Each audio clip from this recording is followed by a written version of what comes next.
All right. We're going to start off with verses 1 through 10. 2 Samuel chapter 1. It says, "Now it happened after the death of Saul that David returned from striking down the Amalekites. Then David remained 2 days in Ziklag. Now it happened on the third day. Behold, a man came out of the camp from Saul, and his clothes were torn and dust was on his head. And it happened that while he came to David, that he fell to the ground and prostrated himself. Then David said to him, 'From where do you come?' And he said, 'I have escaped from the camp of Israel.' And David said to him, 'How did things go? Tell me now.' And he said, 'The people have fled from the battle, and also many of the people have fallen and are dead. And Saul and Jonathan his son are dead also.' So David said to the young man who told him, 'How do you know that Saul and his son Jonathan are dead?' And the young man who told him said, 'By chance I happened to be on Mount Gilboa, and behold, Saul was leaning on his spear. And behold, the chariots and the horsemen pursued him closely. Then he turned to look behind him, and he saw me and called to me. And I said, Here I am. And he said to me, Who are you? And I answered, I'm an Amalekite. Then he said to me, Please stand beside me and put me to death, for agony has seized me because my life still lingers in me. So I stood beside him and put him to death because I knew that he could not live after he had fallen. And I took the crown which was on his head and the bracelet which was on his arm, and I have brought them here to my Lord.'"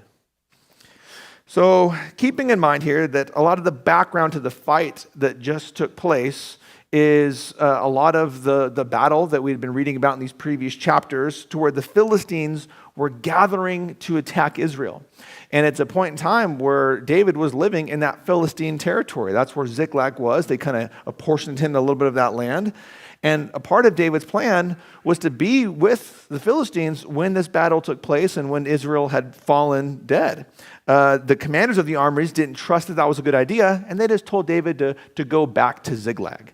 And that's to some degree what we're reading about there in the very first bits of these chapters, where it says David returned from striking down the Amalekites. Because if you remember, when David got dispersed back to go home, he found that his home there in Ziklag had been raided. They took their wives, they took their kids, they plundered it, they burned everything with fire. And so while the Philistines were prepared and going out to battle against the Israelites, David and his men went and were on hot pursuit of the Amalekites, who had taken away all of their things. And so verses 1 and 2 are clarifying it's been 3 days since David and his men returned and they got back to Ziklag, kind of like this a second time. Not just from coming back to find it burned down, but they're back with their whole families. They're in a sense kind of living back in a moment of peace, but still knowing that the Philistines have been out there at war against their people. So there's almost like an expectation built up. David wants to know, how are the Philistines doing? I've been preoccupied with other things. How's Israel been faring with the Philistines waging war against them? And so there's a curiosity that happens, and in verse 2, here comes the messenger. And just with the description of how this messenger looks, the messenger didn't have to say anything for David to know what the news that this messenger had, right? His attire alone would have been a dead giveaway. If you look at the middle of verse 2, it says his clothes were torn and dust was on his head. That was a very common sign to show like the mourning and the anguish over something.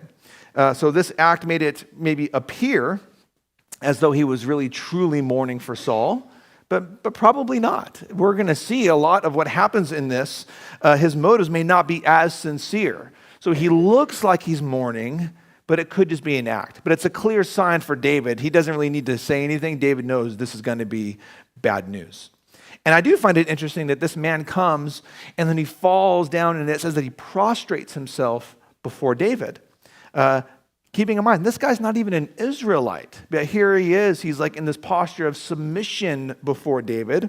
And I think it even shows how Israel's enemies recognize that David is the man that God is raising up to be the next king. God's hand is on David's life, raising him to take over the throne. And this guy wants in on it. He wants to have, some type of leisurely, life when David becomes king. So this is his plan to put his best foot forward. So he's in this mourning attire. He's got his whole body bowed down to David. And then David knows what the news is about to be, but he doesn't really know where this guy's from just yet. Like, where is bad news coming from? And so that's what he asks him there in verse 3. And the guy answers David, I'm coming from the camp of Israel. And verse 4, the details that Israel was defeated. And even the worst news that was probably on the back of David's mind, that Saul and both Jonathan fell dead. The worst scenario, to some degree, in David's mind has happened. Now, on one hand, people go, that's no way that's the worst scenario. They might assume that David's going to hear this news and he's going to rejoice because the man who's been pursuing him is finally dead. And it's like, hooray, I have peace and security now. Because Saul had this constantly vacillating back and forth in his own mind whether David was his enemy or not. Oh no, David, you're more righteous than I, and then I'm going to go try to kill you again. Oh no, David, I can't believe it. My son just come on home. And then he goes and tries to kill him yet again. So there's this heart-wrenching roller coaster moment for David, and he's living outside the land of Israel for 10 years or so. And so, man, knowing that Saul is gone could potentially be some type of relief, knowing he gets to go home without the worry, is Saul going to throw a spear every time David turns his back to him? Right? So there is this element where maybe there's peace in here, and that's really what this Amalekite is leaning on. He's hoping that's where David's heart is in here. But as we see, David's not going to celebrate Saul's death at all.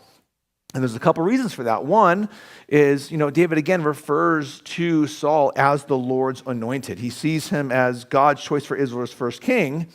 But two, before we even get to there, David has to figure out whether or not this guy's even telling the truth. It's you don't want to be too excited about something just for that to not even be a reality. So he presses in on it. Verse 5, David's digging deeper. And we read that this version of the story was close enough to see that, Saul's injured by the Philistines, and the Amalekite was so close to where it's I saw Saul get injured, and then I was actually so close that he called me over, and basically he said, hey, I'm going to die anyway, I need you to kill me. And so the Amalekite's saying, I was just obedient to do what Saul said, and now look, not only can you trust me from I'm an eyewitness testimony that I'm the one who literally killed him, but then verse 10, he shows him the crown. He shows him the bracelet. How else could I get these things unless he was dead and I took them off of his dead body? So David, by this evidence, he can be fully convinced. But before we get to his reaction, I want to just maybe remind us that what we just read about this Amalekite story does not line up with what we read about last week. So maybe you weren't here with us last week, or maybe you were. It might be a good refresher to remind us of what we read the last time.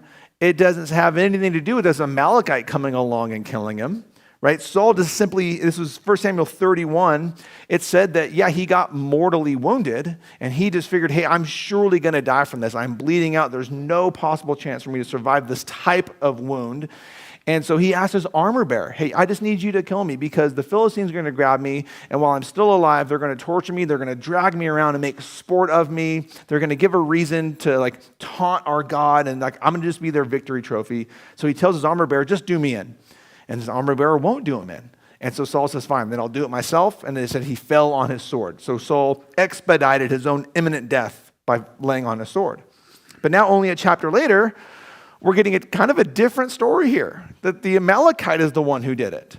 And again, like we said, these are not necessarily two different books. It's not that long in between these events to where the writer of the book of 1 Samuel, 2 Samuel, it's did he get confused? And so that's what there have been some critics of the Bible saying, man, look, your own Bible can't keep its story straight. The guy once said Saul fell on his own sword, and then you get a little bit later, and all of a sudden the writer says that the Amalekite did it. You guys should not trust your scriptures. But there's a very easy solution to this apparent contradiction. It's either only one of two things. The first is that the Amalekite did in fact kill Saul, and his story has some truth to it because even after Saul maybe attempted to fall on his sword, it's unlikely, but it's possible that didn't even kill him. And so he's still sitting there, laying there, dying in in excruciating pain. So he calls the Amalekite over hey, I kind of failed at this, so I could really use your help to kind of finish me off. And so if that's what happened, this chapter would just be telling the other side of the same coin.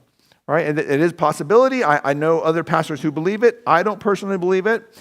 But you will find that interpretation out there. And if that's what makes the most sense to you, that these things are complementing each other, then cool. Notice that, and it's not a contradiction.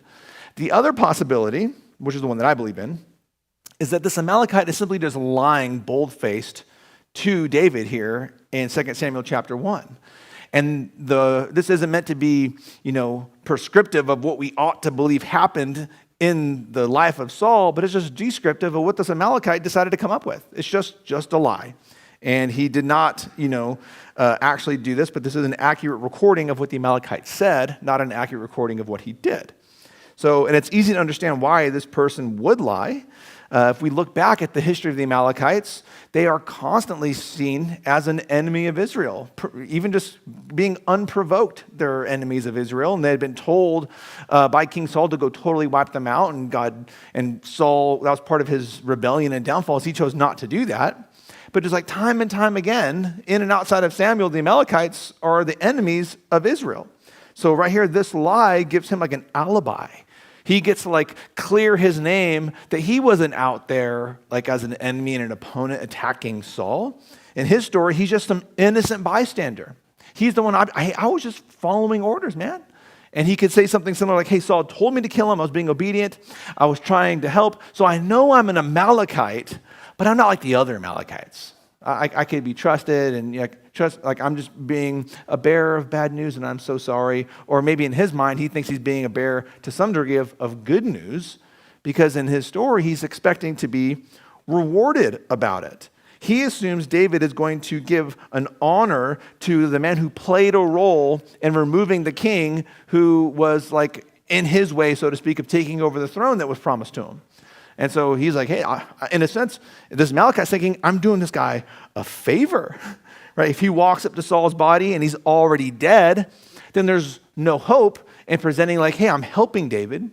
But if he sees this as an opportunity, well, look, I could just take his crown, I could take his bracelets, I could twist it, I can manipulate it for my own glory, my own good, and maybe I'll get lucky and David will see it as an act of loyalty. So again, I think that first possibility could be correct, that it is he just came upon Saul and he was like, hey, please help me finish this off. I don't want to think that's not a possibility. But I view this Amalekite as trying to manipulate the situation for his own benefit. And we'll see maybe a lesson in this, just in a little bit of how David responds to him. Whichever one is true, there's a good lesson in it both ways. But either way, don't be concerned about the story being contradictory. It's a very easy, clear way to understand why it says what it says. But let's actually see how David reacts to all this. And we'll even maybe look back at some of why David kind of reacts and why we should believe what we believe about this Amalekite's intentions. In verse 11 down to 16, David then took hold of his clothes and he tore them. And so also did all the men who were with him. And then they lamented and wept and fasted until evening for Saul and his son Jonathan and for the people of Yahweh and the house of Israel because they had fallen by the sword. And David said to the young men who told him, where are you from? And he answered, I am the son of a sojourner, an Amalekite. Then, verse 14, David said to him, how is it that you are not afraid to send forth your hand to destroy the anointed of Yahweh? And David called upon one of the young men and said, approach and fall upon him. So he struck him and he died. So David said to him, your blood is on your own head, for your mouth has answered against you, saying, I have put the anointed of Yahweh to death. So when David first hears the news, he wasn't fully convinced, right? Well, how do you know? Tell me more. I need to know for sure that Saul is dead before I react to this. But now that the Amalekite has elaborated on the story, there's really no way for David not to believe this Amalekite when he's holding the crown in his hand and he's holding the bracelets. He's like, well, Saul surely didn't give these to you as a gift, right? So if your story's true, you did kill him, and then this is the proof of that you had done this. So now that he's fully convinced Saul is dead, I picture a shift happening in the whole camp there, from the way David and his men react to even how the Amalekite reacts. Because when the Amalekite's there, he's probably on pins and needles, waiting for David to take a sigh of relief, and oh, good, I could finally go home now. And the Amalekite is probably waiting for David to burst out into celebration. right? Because he, to some degree, knows like David's been out on the run for 10 plus years.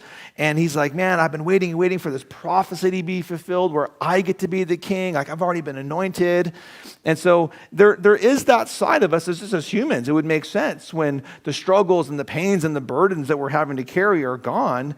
It's like, it's a sigh of relief. And to some degree, there is reason to celebrate. Even the fact that Saul had been living in rebellion against God, had not been a good leader. His actions, his mentality has led the Israelites into being in rebellion against God. So it's, Saul's poor leadership, that there are many things that Israelites may not have done had Saul been a better leader. So it can even be seen as a good thing that the nation of Israel, God had removed such a horrible influence on them.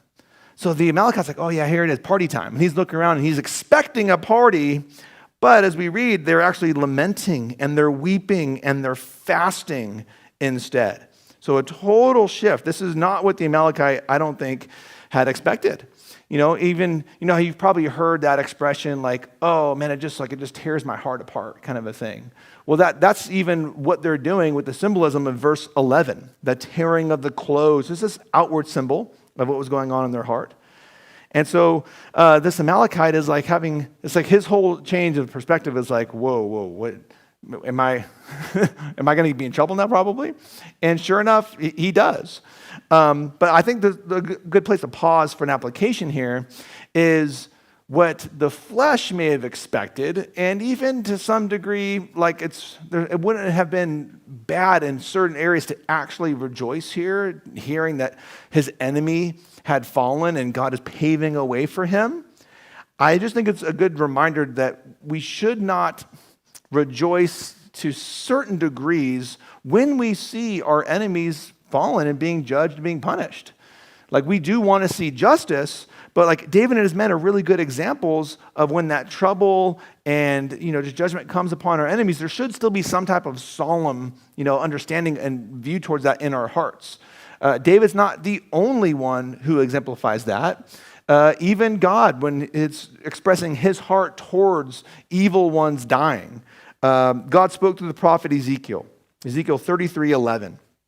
He said, say to them, as I live, declares the Lord Yahweh, that I take no pleasure in the death of the wicked, but rather that the wicked turn from his way and live. Turn back from your evil ways. Why then will you die, O house of Israel? And then a really interesting, a challenging proverb, in my opinion, 24 verses 17 and 18. It says, don't rejoice when your enemies fall. Don't be happy when they stumble, for the Lord will be displeased with you and will turn his anger away from them. And it's like, wow, that's an interesting proverb.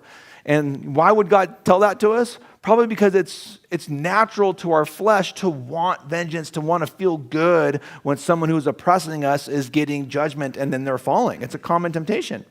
But even in the New Testament, the same principle is not, it's for the church, not just for the Israelites. In Matthew 5, verses 43 through 45, Jesus said, you have heard that it was said to love your neighbor and hate your enemy, but I tell you, love your enemies. Pray for those who persecute you, that you may be children of your Father in heaven.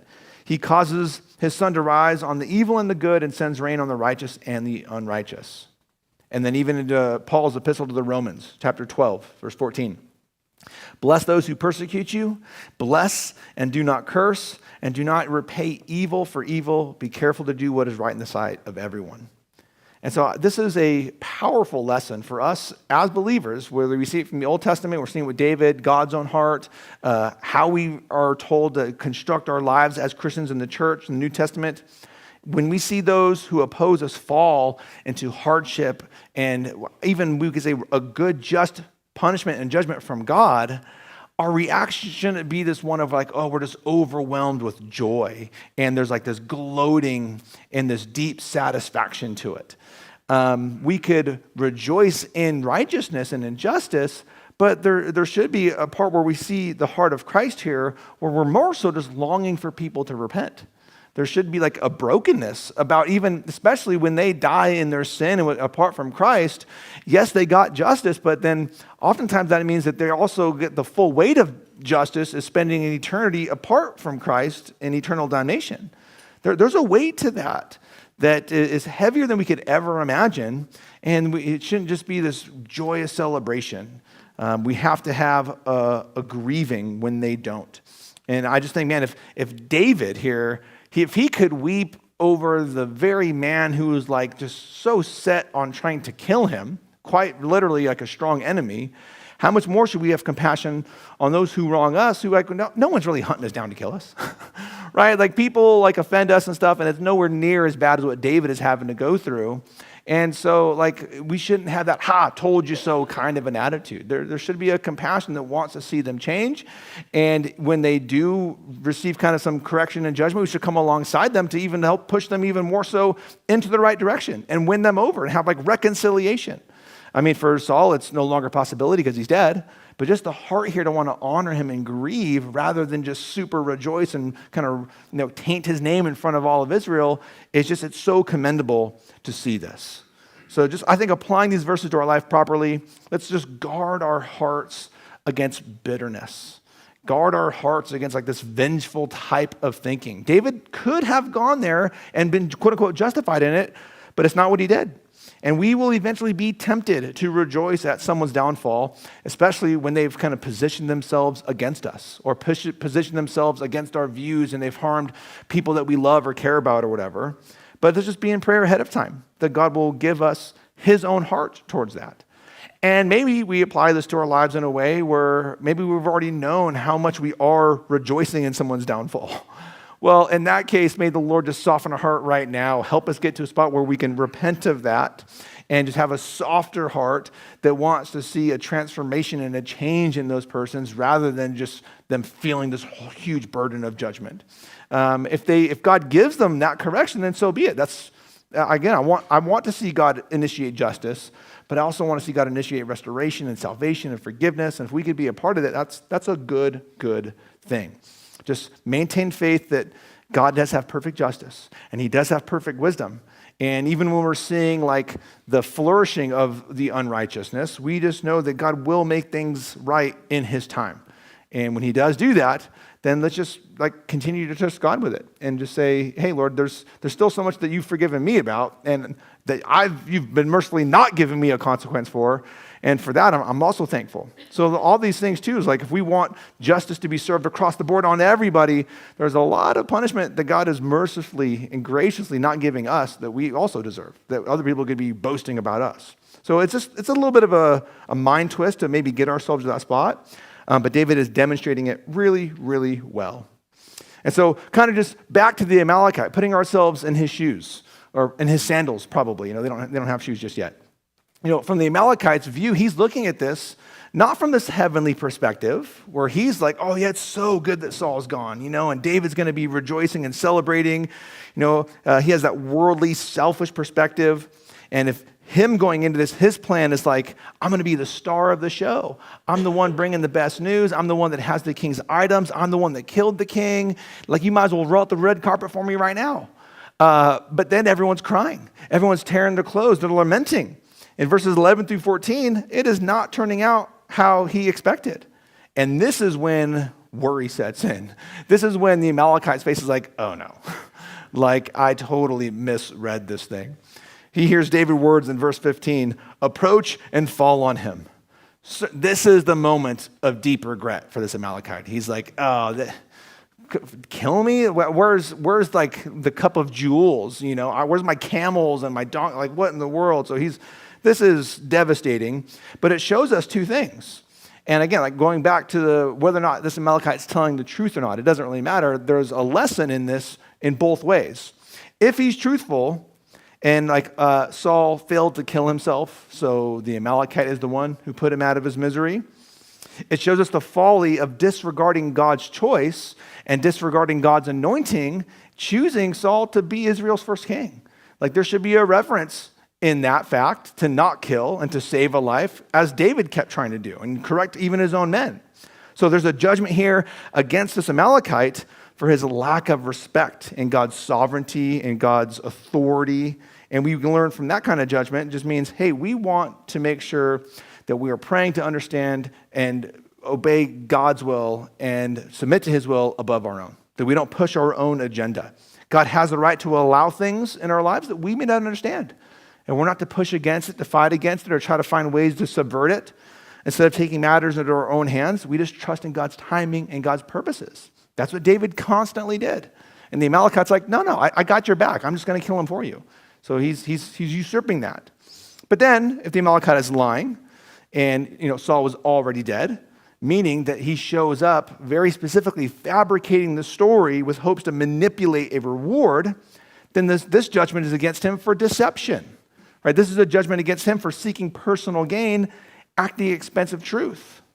So there's a lesson in there too. We want to learn from that kind of judgment, meaning let's be people of integrity. We want to be people who speak the truth, even when we're tempted with these times where we realize we see an opportunity where dishonesty will give us some kind of gain. That happens all the time. It'll happen with work, it'll happen with taxes, it'll happen amongst your friends, it'll happen in your family. We're going to be tempted to lie and to stretch the truth because things turn out a little bit better for us. But instead of manipulating these situations, let's walk in honesty and in trust that God will bless us as we remain faithful to him. That should be our heart. So either way, whether it's this guy's irreverence or it's his deception, the Amalekite here is serving as a warning for us. Don't act out of selfish ambition, but have a regard for God's will. And if we do, we will not have to face these kinds of consequences. We still face hardships, but this is like a punishment. This is him being corrected for his folly. And as a side note, we even get a little bit of insight into why David did this. We can cross-reference this to 2 Samuel chapter 4, just a little bit later on. This is like insight into David's thinking. 2 Samuel 4:10 says, when someone told me, saying, look, Saul is dead, thinking to have brought good news, I arrested him and had him executed in Ziklag, the one who thought I would give him a reward for his news. And so I just want to point out here that as we probably maybe already assumed and knew by reading through the text, but David doesn't kill this guy just because he's an Amalekite and has this proven track record of his people being an enemy of the Lord. And he doesn't kill the Amalekite just because he showed up with bad news and David is in this moment of despair and emotion and he just tears his clothes and he's just so caught up being overwhelmed that his closest friend, basically his brother in the Lord, Jonathan, had died, that he just kills somebody in anger. This isn't this kind of heartless, thoughtless outburst. Rather, he executes him because of his own testimony that he chose to kill someone, which the evidence shows that it should have been someone that he should have chosen to save and help. Right? Chapter 4 shows us that's David's perception, that the Amalekite was more concerned for reward than he was concerned about a life. And that's why he dies. That's the Amalekite bringing a judgment upon himself. A cross-reference is perfect to what we read here in chapter 1, verse 16.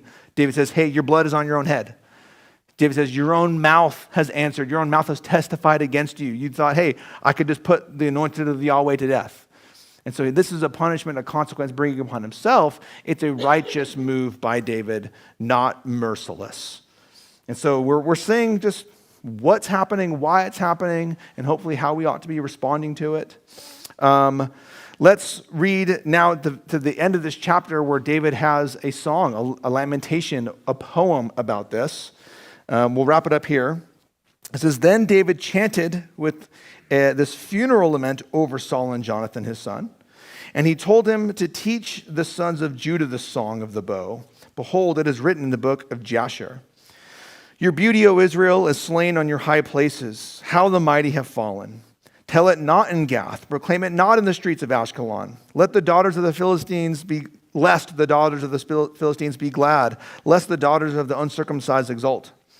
O mountains of Gilboa, let not dew or rain be on you, nor fields of offerings, for the shield of the mighty was defiled, the shield of Saul not anointed with oil. Verse 22, from the blood of the slain, from the fat of the mighty, the bow of Jonathan did not turn back, and the sword of Saul did not return empty. Saul and Jonathan, beloved and pleasant in their life, in their death they were not separated. They were swifter than eagles, they were mightier than lions. O daughters of Israel, weep over Saul, who clothed you luxuriously in scarlet, who put ornaments of gold on your clothing. How the mighty have fallen in the midst of battle. Jonathan is slain on your high places. I am distressed for you, my brother Jonathan. You have been very pleasant to me. Your love to me was more wonderful than the love of women. How the mighty have fallen, and the weapons of war perished. So with the news from the Amalekite, it brought great sorrow to David and his men, so much so that he writes a song about it. And it's neat that the text even gives us a name to the song. It's called the Song of the Bow. And when studying for this, there's no for certain set, like 100% conclusion of why it's called the Song of the Bow, but it's kind of interesting if you think about just some of the wording that David does later on in the psalm. Perhaps, he points out that Saul's weapon of choice in battle was the sword, and then he points out that like Jonathan's weapon of choice in battle was the bow. We see that in verse 22. And even when you look back on, the life that Jonathan and David shared, part of Jonathan giving David a word of warning against Saul, what Saul's true heart position towards David was, he said, hey, if he's set on killing you, I'm just going to shoot my arrows out to the field. And if it's beyond you, I'm going to tell you, hey, go. And tell my, his archer retriever boy to go get the, arrow way over there. But if you're good to go, I'm going to shoot my bow close and you get to come in. And my father does not want to hurt you. And so we were constantly seeing maybe there are lots of things that show that Jonathan was very proficient in the bow, and it was something that he favored more than anything. So maybe the Song of the Bow is an indirect reference to Jonathan. And this is a way for him to honor Jonathan and show they had that close relationship. And he's honoring him, not just the title of the song, but also in verse 18, he's like making it an ordinance that they have to teach this song to all the sons of Judah. And so there's something where it's in, David's heart to honor, the legacy of Jonathan primarily, maybe the Song of the Bow, as just being a great leader for the nation of Israel, as the prince of Israel, also a man who was similar to David and almost, we could say he was a man after God's own heart. Just that's not what the Bible calls him. But they were so close and kindred. And obviously there's also maybe the honoring of Saul in this too, not as a good legacy, but just, he was the Lord's anointed. And so there's this thing where it's meant to be an honor here. And so before we get into maybe the text of what all of these verses mean and how they're honored, I want to take a quick moment just to pause to look at the end of verse 18 where it mentions the book of Jasher. Because some people get really caught up and I think maybe too interested in the book of Jasher. What it is, it's simply just a man named Jasher recording different parts of history. It could have been even just specifically a guy who collected poems of Israel and things like that, songs. And some people are wondering, well, why is it not in our 66 books of the Bible? Is it worth finding? Is it worth reading? Is it worth studying? Well, mainly no, and the reason why we don't have it in our 66 books of the Bible is because biblical scholars pretty much all agree upon that the original book of Jasher has been lost. We do not know the contents of what that original book was. When you do find certain books claiming to be the book of Jasher, they've all kind of been shown to be proven forgeries. And then there are other ones that are not necessarily forgeries, but the author of those books never intended it to be considered like the book of Jasher of the Bible. So it's like a completely separate work of antiquity and stuff like that. So even if we did have the book of Jasher, though, that doesn't make it inspired by the Holy Spirit and that it should just automatically be included in the canonized 66 books of the Bible as absolute truth and cold hard fact. And I just say that because just as much as people get interested in the book of Jasher, people also get interested in other, Old Testament quote unquote books, like the book of Enoch or New Testament books. Oh, the Gospel of Thomas and the Gospel of Mary and all these things where we have ancient documents. Even I think the book of Enoch there's manuscripts old enough found in the Dead Sea Scrolls, in the caves of Qumran. Say, oh, look, well, we have a really old scroll of Isaiah and we have this really old scroll of the book of Enoch. We should trust it, right? Well, no, not necessarily. Even if some parts in them are accurate, there are a lot of parts that are historically and archaeologically inaccurate. And there'll be things in there that will contradict other sound doctrines that we have from these canonized 66 books of the Bible. There's been great effort to make sure that these are the books that we count as authoritative scriptures, inspired by God. There are other things in the New Testament where you have New Testament writers even quote poetry from other secular sources, but that doesn't mean that we all of a sudden go and take that whole entire source as inspired by God. They're just bits and pieces that just happen to be true, but that does not make it scripture. So this is just my encouragement not to go down rabbit holes to find out, what is the book of Joshua? I'm just so interested in, what is the book of Enoch? And a running joke in staff meeting for whatever reason is like, who are, the giants of old? Who are the Nephilim and all this kind of stuff? And like, for whatever reason, like Caleb's Instagram, Ben's Instagram, my Instagram, we're all getting popped up of like recommendations on the Nephilim and the giants. Because people can come up with the craziest ideas.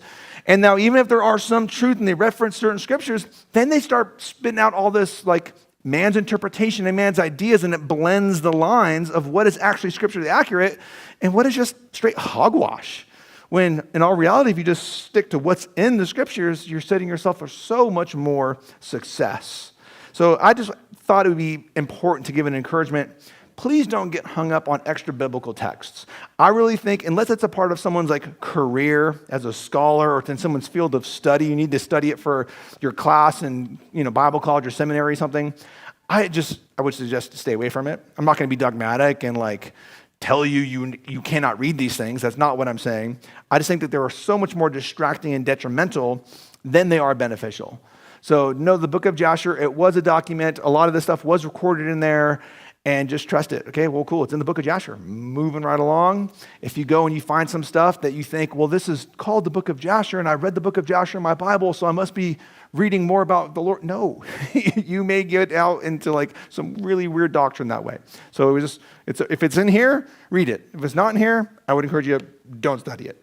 So let's quickly even study this song in particular. We got verses 19 through 27, where it's interesting, as we read it, there are so many people that are thinking, David's going to write a celebratory song. It's a victory cry about how God stepped in and judged a rebellious man and paved a way for David to take his place.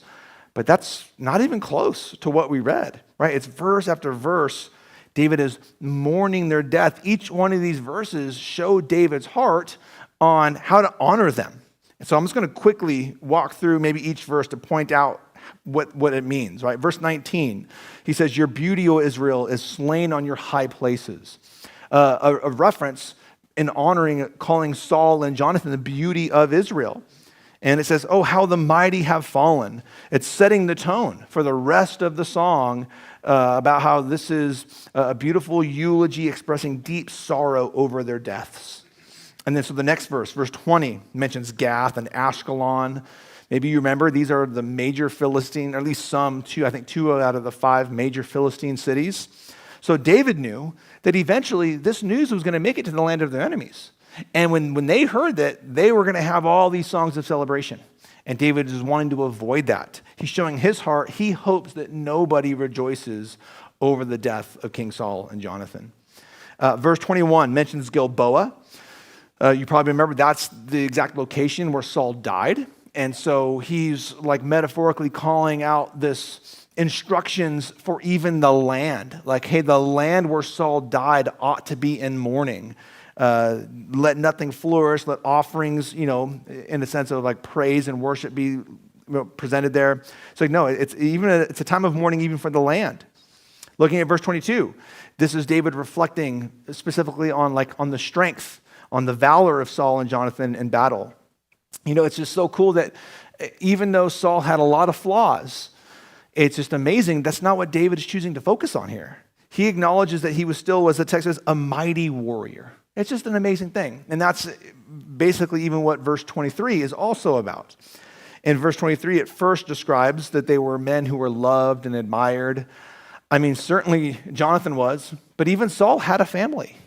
He had a wife and kids, and to some degree, there were things to admire Saul for, which David does focus on in just a minute.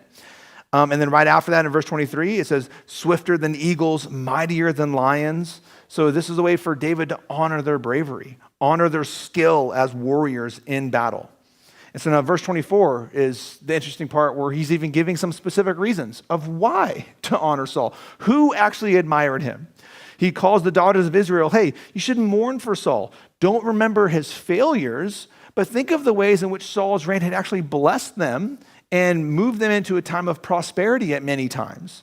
He says, hey, think of the clothes and the fine garments and all this stuff. That's kind of the idea there of the luxuriously being in scarlet and the ornaments of gold. Yeah, there were times where Saul had really brought them into a position of wealth. So he's like, hey, think of these things, mourn for him.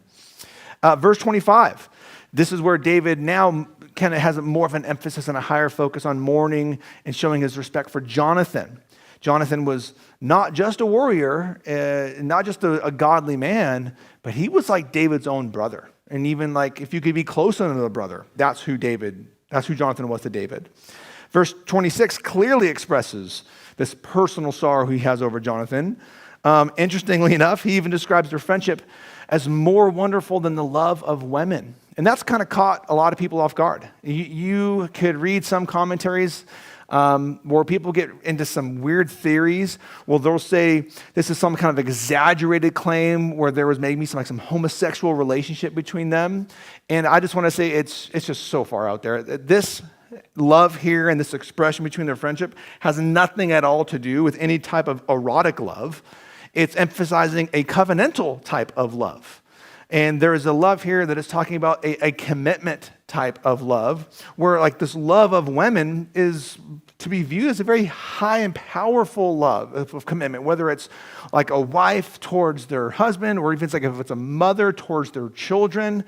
Like even when you look at family dynamics, it's not to say that like the dads and husbands aren't loving, but there's that wonderful, loving, nurturing component to women that is highlighted and exalted and is known. And that's the type of love that David is referring to. And he says like even deeper than that. Like there has been some great love that he has probably had from his own wives, but Jonathan lived a life of even more commitment to David than some women are committed to their husbands or to their children. That's how wonderful this friendship had been. David even knows this like quite well from personal experience with his first wife, Michal. Think about when like one of the first times Saul, who's Michal's dad, is hunting David down, knocks on the door of their house. He sends men to go do it, but same. And Michal helps David escape. Okay, look, he places some household idol under the sheets or whatever, the old pillow trick. It's kind of crazy that it worked, but it did. And then when Saul's questioning her, like, why in the world did you help him? Well, it's good that she helped him, but then she throws David under the bus with a lie. She's like, well, he threatened to kill me if I didn't help him. And that wasn't true. So now Saul's just all the more fired up to go kill David because, he's threatening my daughter, kind of a thing. So yeah, she had commitments to him, but her commitment to David had limits. And here's Jonathan's, his commitment did not have limits. So there are many ways where David shows his commitment to Jonathan as highlighting his appreciation for Jonathan's commitment back to him. Lastly, verse 27, he has this final cry of mourning, how the mighty have fallen.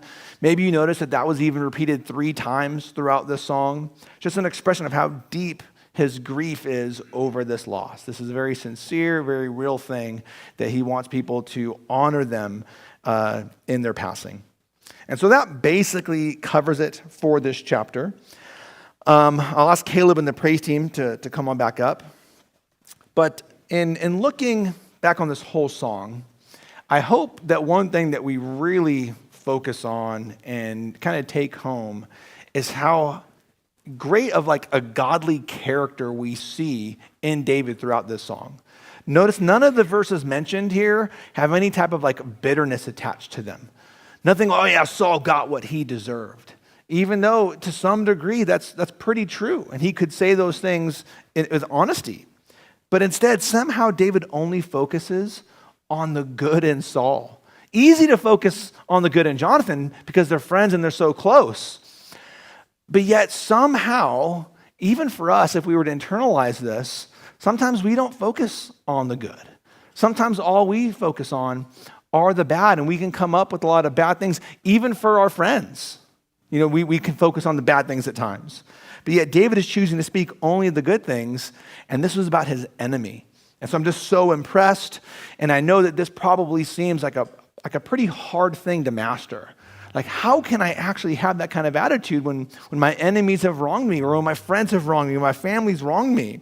It's just so easy to hone in and to want judgment and want them to be punished. This isn't something where just David could do. This isn't something where just like, oh yeah, I see these, people in the Bible and they have these great testimonies of godliness, but that's like a Bible character thing. I'm not a Bible character. No, you are. You are in the New Testament. You are the church. You are the ecclesia. You are the called out ones. You're the saints. And we have the Holy Spirit living in us. And as hard as this may be, we can live this stuff out. We can choose honor and forgiveness over bitterness and resentment. It's difficult, but it's within our grasp by the power of the Holy Spirit. And if we're not mindful, we're just kind of default to those natural inclinations of our flesh that just choose and grab onto the bitterness. They grab onto these offenses, and then this resentment shapes our thinking, it shapes our speech, it shapes our attitude, and then we're no longer being that good witness of Christ that we're called to be. So these are warnings. We want to watch out for them and lean on the Holy Spirit and pray that God will enable us to act like this great example that we see in David here, showing us a better way, showing us a heart that's actually really surrendered to the heart of God and being able to forgive when we've been wronged. Now, there's communion in the back tonight for those who want to take it. If you do want to take it, it's during these last 3 songs. This is whenever it feels appropriate to you. You can go get the communion elements, take them by yourself, take them with someone here, take them in your seat, take them in the back, however you'd like. Just the bread, obviously representing Jesus, said, "This is my body, which is broken for you. Do this in remembrance of me." The juice is as blood poured out for the forgiveness of our sins, bringing us into a new covenant with the Father. And so we want to take them seriously. But as we do, communion is a wonderful time where we remember how much we have wronged God. And then we remember the great forgiveness that he's shown us. And I think that's really fitting into what David is. David was wronged greatly, and David was able to show a lot of forgiveness. So even while we take communion, maybe we just sit here and pause and reflect and be really thankful for the forgiveness that God has shown us and have him point out maybe areas in our life where it's like, hey, I'm kind of holding on to that wrong on someone. Maybe I've only been focusing on the bad and there's this whole list of good that I really could also be focusing on that I'm just like refusing. I'm being stubborn. Or maybe it's just the first time we've noticed it. And we need to respond to God. Say, hey, God, I'm going to be thankful and praise you for this communion, but I also need you to work in my heart so I can show that same love and forgiveness to others that you've shown me. And just worship God freely in the forgiveness that he offers. Let's close in prayer.